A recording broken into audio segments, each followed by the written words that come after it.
Hello everyone, আসসালামু আলাইকুম। আশা করছি সকলে ভালোই আছেন। আজকের ভিডিওটিতে সকলকে স্বাগত জানিয়ে শুরু করছি।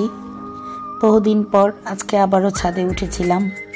কিছু গাছ পড়েছিল অযত্নে, সেই গাছগুলোকে আবার রিপোর্টিং করার জন্য নিয়ে বসেছি। তো এখানে দেখতে পাচ্ছেন 2 জাতের গোলাপ রয়েছে। গোলাপ গাছগুলো পলি ব্যাগে ছিল। তো এখানে আমি সার মিশ্রণ করে মাটি তৈরি করে নিয়েছি। জৈব সার দেওয়া আছে এতে এবং অন্যান্য সারও যোগ করা আছে। তো এই মাটিটা দিয়েই মূলত গাছ দুটোকে লাগাচ্ছি আমি। তো একটা আছে এখানে লাল রঙের গোলাপ এবং আরেকটা আছে হলুদ রঙের গোলাপ, আপনারা একটা ভিডিওতে অলরেডি দেখেছেন। তো এই গাছ দুটোকে আমি একটা পটে দিয়ে দিচ্ছি দেখতে ভালো লাগার জন্য, কারণ দুটা 2 রঙের গাছ একই টবে যখন ফুটবে দেখতে কিন্তু মন্দ লাগবে না। তো যার জন্য একই টবে 2 কালারের গাছ লাগিয়ে দিলাম, গোলাপের গাছ। এবং কিছু ডাল এখানে রয়েছে যেগুলো কিনা মাত্রা গাছের ডাল। তো এগুলোকে ছেটে দিচ্ছি এবং মাটিগুলো সুন্দর করে বসিয়ে দিচ্ছি।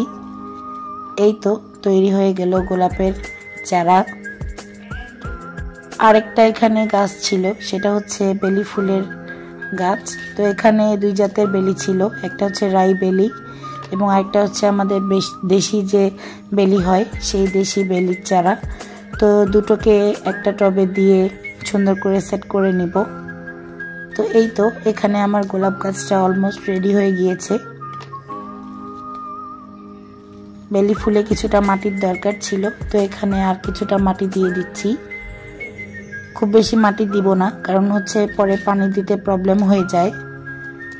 একদম টব ভর্তি করে কখনোই মাটি দিতে হয় না। তো এই তো দুটো গাছই আমার রেডি হয়ে গেল। এবারে কিছুটা ডালপালা ছেটে দিব। আরেকদিন সময় করে এসে অবশ্যই এখানে কিছু খুঁটির ব্যবস্থা করে দিতে হবে এবং ডালপালাগুলোকে একটু বেঁধে দিলেই দেখতে আরও সুন্দর লাগবে। তো এই তো আমার এখানে দুটো গাছই রেডি হয়ে গিয়েছে। এভাবে করে আপনারা চাইলে যে কোনো গোলাপের কিংবা বেলির চারা পটিং করতে পারেন খুব সহজেই। যদি মাটি তৈরি করা থাকে তাহলে তো আর কোনো কথাই নেই। টমেটো একটা চারা লাগিয়েছিলাম, ভিডিওতে দেখেছিলেন। তো মাশাআল্লাহ আলহামদুলিল্লাহ টমেটো ধরেছে। ছোট গাছ হিসেবে এখানে 3টা টমেটো ধরেছে, এতেই আমি খুশি। তো এখানে আর কিছুটা মাটির প্রয়োজন ছিল, কেননা শিকড় বের হয়ে গিয়েছিল, শিকড় দেখা যাচ্ছে। তো সারযুক্ত কিছুটা মাটি এখানে দিয়ে দিব এবং মিলিয়ে দিব সুন্দর করে। তো আজকের ভিডিওটা এই পর্যন্তই। সকলে ভালো থাকবেন। আসসালামু আলাইকুম।